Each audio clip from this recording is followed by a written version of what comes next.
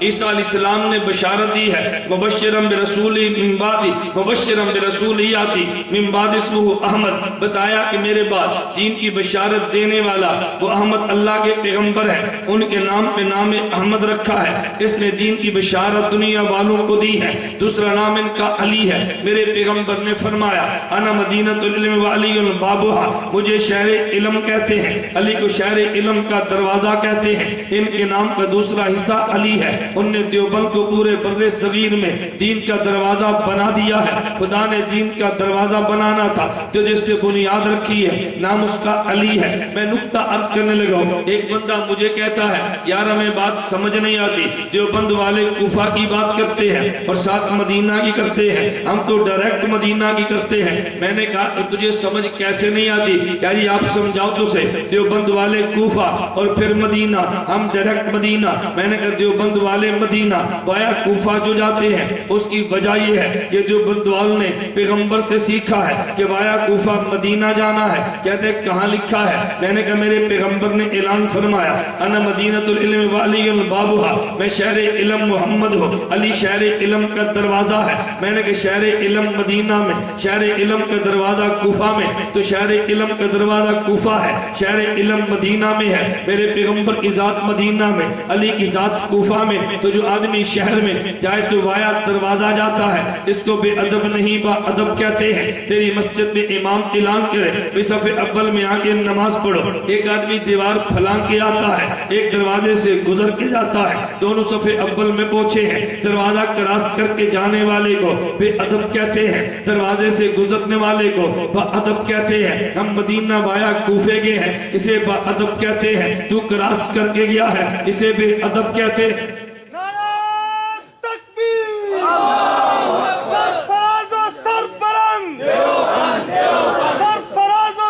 ہم جو آیا کوفہ مدینہ گئے تو دروازے سے جانے والے کو با ادب کہتے ہیں، اور دروازہ کراس کر کے جائے تو اسے بے ادب کہتے ہیں۔ توجہ رکھنا، امام بخاری خود بتاتے ہیں میں علم حاصل کرنے کے لیے، امام بخاری فرماتے ہیں میں شام گیا ہوں، میں بصرہ گیا ہوں، میں کوفہ گیا ہوں، میں جزیرہ گیا ہوں۔ پھر امام بخاری سفر کی روایات یوں فرماتے ہیں دخلت الی الشام و مصر، میں شام و مصر میں گیا، 2 مرتبہ گیا ہوں، مرتين۔ اچھا، امام شافعی فرماتے ہیں میں شام و مصر میں گیا، کتنی مرتبہ؟ 2 مرتبہ۔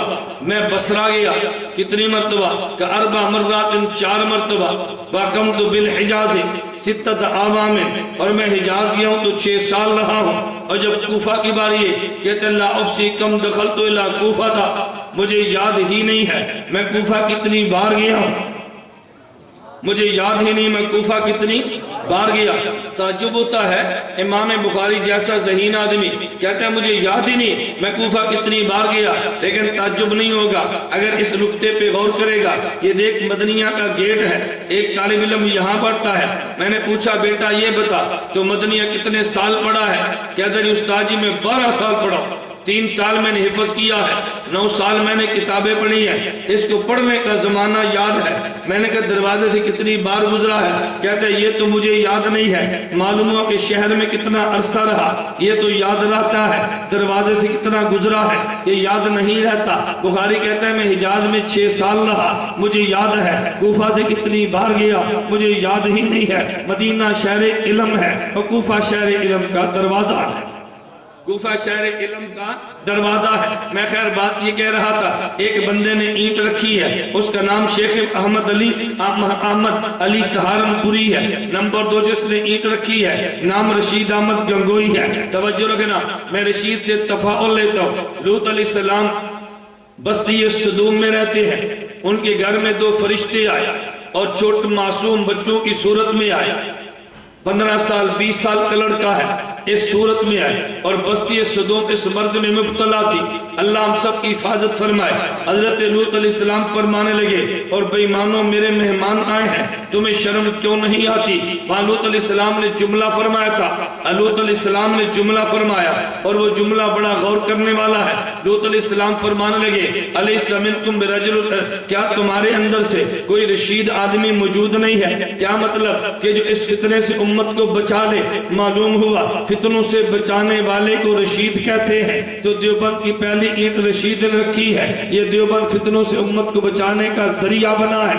ایک اینٹ اس میں مولانا قاسم نانوتوی نے رکھی ہے۔ میں سے تفاعل یوں لیتا ہوں، صحیح بخاری اٹھا کے دے، میرے پیغمبر نے فرمایا اللہ یوتی وانا قاسم، میرا اللہ علم کو دیتا ہے، میں محمد تقسیم کرتا ہوں۔ خدا نے اینٹ بھی قاسم نانوتوی سے رکھوائی ہے جو پیغمبر کے دین کو دنیا میں تقسیم کر رہا ہے۔ ایک اینٹ شاہ رفیع الدین نے رکھی ہے۔ رفیع کا معنی بلند ہے، تو جو دیوبند سے لگتا ہے خدا اسے بلندیاں بھی دے دیتا ہے۔ ایک اینٹ عابد حسین نے رکھی ہے، اس کا معنی عابد ہے۔ میں نے قرآن سے دیکھا عابد کی نیک فال کیا نکلتی ہے۔ قرآن یوں کہتا ہے یا ایت النفس المطمئنہ ارجعی الی ربک راضیۃ مرضیہ فادخلی فی عبادی وادخلی جنتی، اگر تم نے جنت میں جانا ہے تو میرے بندوں میں شامل ہو جو۔ معلوم ہوا کہ جو عباد اللہ کو مانتا ہے خدا اسے جنت میں لے جاتے ہیں، اور یہ اینٹ رکھنے والا عابد ہے۔ اگلا لفظ حسین ہے، یزید نہیں ہے۔ پتا چلا کہ دیوبند حسینیت کا نام ہے،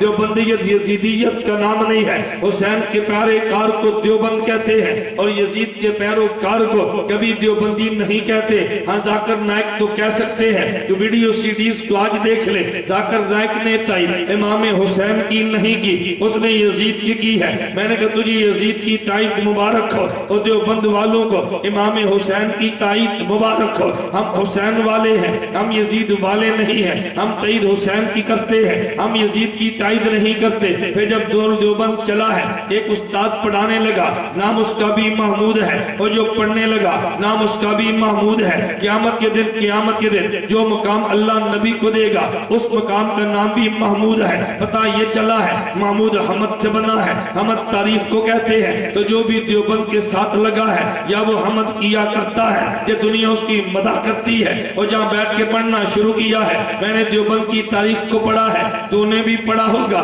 تو ایک انار کے درخت کے نیچے بیٹھے ہیں، میں نے نیک فالی یوں لی ہے۔ میں نے قرآن کو دیکھا، قرآن کا تذکرہ یوں کرتا ہے فیہما فاکہۃ ونخل ورمان، جنت میں انار بھی ہوگا۔ تو میں نے کہا دیوبند جس سے چلا ہے وہاں بھی انار کا درخت تھا، اور جب جنت میں جائے گا تو وہاں بھی انار ہوگا۔ یا انار والے علم کو تو مان لے، وہ جنت انار والی خدا تجھے دے گا۔ انار والی تاریخ کو تو مان لے، انار والی جنت خدا تجھے دے گا۔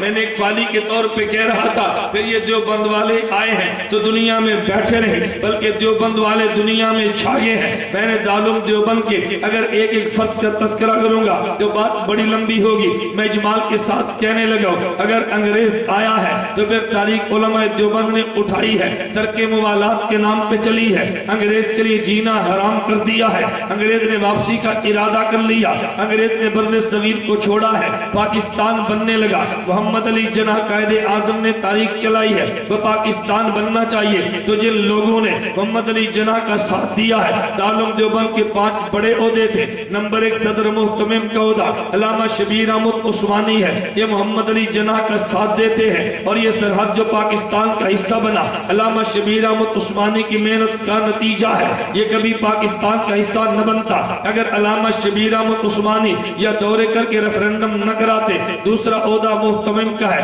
قاری محمد طیب محتمم ہے، محمد علی جناح کا ساتھ دیتے ہیں۔ تیسرا مرتبہ صدر مفتی کا ہے، ہم نے دیکھا مفتی اعظم پاکستان مفتی محمد شفیع اس وقت دیوبند کے صدر مفتی تھے، انہوں نے بھی ساتھ محمد علی جناح کا دیا ہے۔ ہم نے دیوبند کے جو عہدے دیکھے، جو جتنے بڑے مناصب کو دیکھا، وہ دیوبند والوں کا انہوں نے محمد علی جناح کا ساتھ دیا ہے۔ شاید تمہارے علم میں ہوگا محمد علی جناح جب انگلینڈ سے پڑھ کر آئے تو 3 پیس کے اندر آئے ہیں، لیکن ان کو جو شیروانی پہنائی ہے یہ پہنانے والا حکیم الامت مولانا اشرف علی تھانوی ہے۔ شاید تیرے علم میں ہوگا محمد علی جناح پاکستان آئے ہیں، وہ ننگے سر چل رہے ہیں، ان کے سر پہ جناح کیپ رکھوانے والا حضرت حکیم الامت مولانا اشرف علی تھانوی ہے۔ جب پاکستان کی بنیاد بننے لگی ہے تو سب سے پہلے قرارداد مقاصد جو پیش ہوئی ہے یہ پیش کرنے والا علامہ شبیر احمد عثمانی دارالعلوم دیوبند کا صدر